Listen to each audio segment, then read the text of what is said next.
What's up mga bossing? For today's video, ngayon ituturo ko sa inyo kung paano magpalit ng ating air filter. So ganito lang mga bossing. Unang-una, ito muna yung baklisin natin yung mga tornilyo para mabuksan natin yung mismong lagayan ng air filter. Ayan, check natin. Ito na yung ating pinakang air filter. Ayan, check natin kung okay pa. Ayan, nakikita natin kung gaano siya kadumi. Kaya talagang kailangan natin itong mapalitan.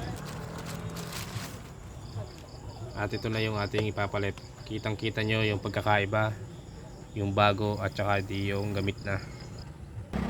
Ngayon mga boss, samahan nyo ako, linisin natin itong ating mismong lagay ng pinakang air filter natin.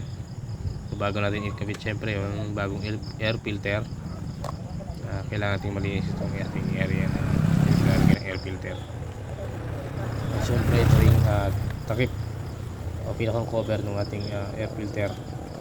Linisin din natin para at least kahit paano parang fresh na fresh ulit yung ating nagiging pinakaloob ng air filter. So ayun, ngayon ikakabit na natin ang bagong air filter ng ating Honda Click 125i version 2.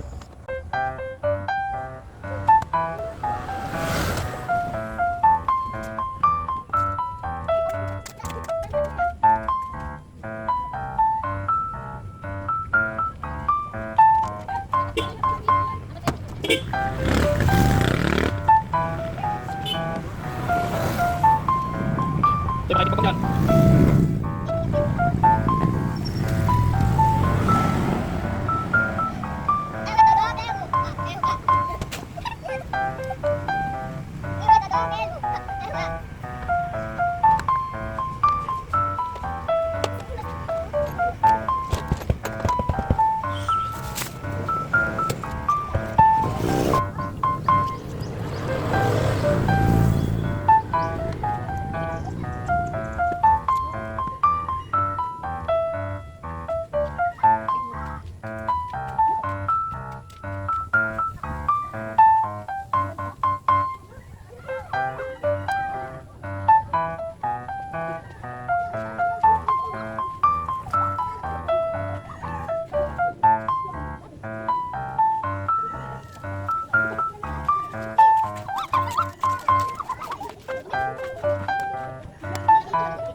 What are you?